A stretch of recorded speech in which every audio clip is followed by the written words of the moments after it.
जय जगन्नाथ गाइस। तो यहाँ गोटे रज स्पेशल पूरा फैमिली ब्लॉग बनाई। तो जी तुम सब नन रज फ्रेंड मैंने अच्छा सब शेयर कर से भी जानते कि गोटे ओडिया घरे केमती रज सेलिब्रेट हुए। तो आम रज सेलिब्रेशन आरंभ होता पोड़पिठा तैयारी बापा मुझे मामत कर देखी कि किसी लाभ है। मामा आसी गोटे नंगा पोड़पिठा तैयारी करते आपने देखिपे। ताकि तितली तार मेहंदी फेहंदी लगे रेडी हो सकाल जो मामा पिठाटा काटला आग फास्ट बैटा बन पिठाटा बहुत ही टेस्टी लगुला।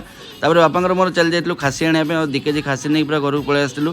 आ सकाल जो रजर ब्रेकफास्ट होची पिठा तरकारी खाई सारा आम हिरोइन रेडी होची। आ ये हिरोइन टी आपन कौन कहूँ चाहूँगी शुणु। हैप्पी रज गाइस। वीडियो को लाइक करंतु और फॉलो करंतु और वीडियो केमती लागला कमेंट रे कहंतु। तो तापर आम मटन टी को मैग्नेट कर देथिलो। जति सब आकर्षणीय मसला ताको सब ग्राइंडिंग कर देकी मसला कसारे पकई देथिलो। देख पारते मटन आमर केते मस्त देखाउची।